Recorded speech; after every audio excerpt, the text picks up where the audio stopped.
2 Chronicles 18. Now Jehoshaphat had riches and honor in abundance, and joined affinity with Ahab. And after certain years he went down to Ahab to Samaria.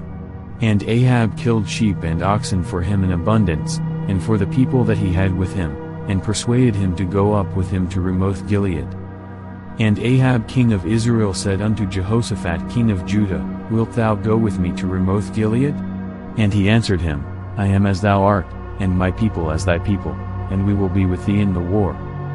And Jehoshaphat said unto the king of Israel, Inquire, I pray thee, at the word of the Lord today. Therefore the king of Israel gathered together of prophets 400 men, and said unto them, Shall we go to Ramoth Gilead to battle, or shall I forbear? And they said, Go up, for God will deliver it into the king's hand. But Jehoshaphat said, Is there not here a prophet of the Lord besides, that we might inquire of him? And the king of Israel said unto Jehoshaphat, There is yet one man, by whom we may inquire of the Lord, but I hate him, for he never prophesied good unto me, but always evil, the same as Micaiah the son of Imlah. And Jehoshaphat said, Let not the king say so. And the king of Israel called for one of his officers, and said, Fetch quickly Micaiah the son of Imlah. And the king of Israel and Jehoshaphat king of Judah sat either of them on his throne, clothed in their robes, and they sat in a void place at the entering in of the gate of Samaria, and all the prophets prophesied before them. And Zedekiah the son of Chenaanah had made him horns of iron, and said, Thus saith the Lord, With these thou shalt push Syria until they be consumed. And all the prophets prophesied so, saying, Go up to Ramoth Gilead, and prosper, for the Lord shall deliver it into the hand of the king. And the messenger that went to call Micaiah spake to him, saying, Behold, the words of the prophets declare good to the king with one assent. Let thy word therefore, I pray thee, be like one of theirs, and speak thou good. And Micaiah said, As the Lord liveth, even what my God saith, that will I speak. And when he was come to the king said unto him, Micaiah, shall we go to Ramoth Gilead to battle, or shall I forbear? And he said, Go ye up, and prosper, and they shall be delivered into your hand. And the king said to him, How many times shall I adjure thee that thou say nothing but the truth to me in the name of the Lord?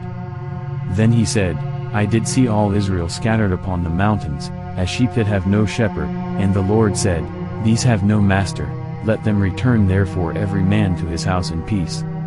And the king of Israel said to Jehoshaphat, Did I not tell thee that he would not prophesy good unto me, but evil? Again he said, Therefore hear the word of the Lord.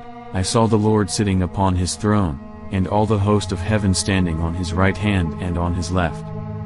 And the Lord said, Who shall entice Ahab king of Israel, that he may go up and fall at Ramoth Gilead? And one spake saying after this manner, and another saying after that manner. Then there came out a spirit, and stood before the Lord, and said, I will entice him. And the Lord said unto him, Wherewith? And he said, I will go out, and be a lying spirit in the mouth of all his prophets. And the Lord said, Thou shalt entice him, and thou shalt also prevail, go out, and do even so. Now therefore, behold, the Lord hath put a lying spirit in the mouth of these thy prophets, and the Lord hath spoken evil against thee.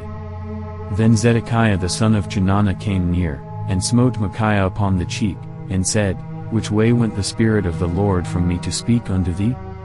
And Micaiah said, Behold, thou shalt see on the day when thou shalt go into an inner chamber to hide thyself.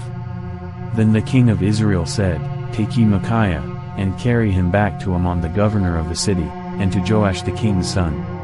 And say, Thus saith the king, Put this fellow in the prison, and feed him with bread of affliction and with water of affliction, until I return in peace. And Micaiah said, If thou certainly return in peace, then hath not the Lord spoken by me. And he said, Hearken, all ye people. So the king of Israel and Jehoshaphat the king of Judah went up to Ramoth Gilead. And the king of Israel said unto Jehoshaphat, I will disguise myself, and will go to the battle, but put thou on thy robes. So the king of Israel disguised himself, and they went to the battle.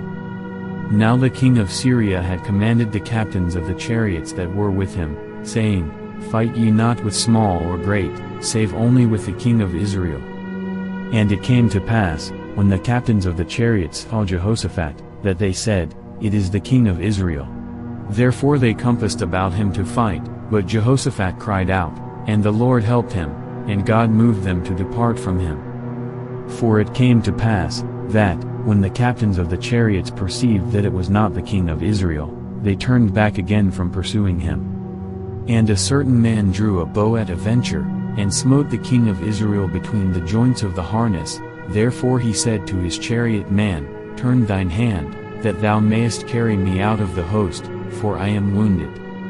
And the battle increased that day, howbeit the king of Israel stayed himself up in his chariot against the Syrians until the even, and about the time of the sun going down he died.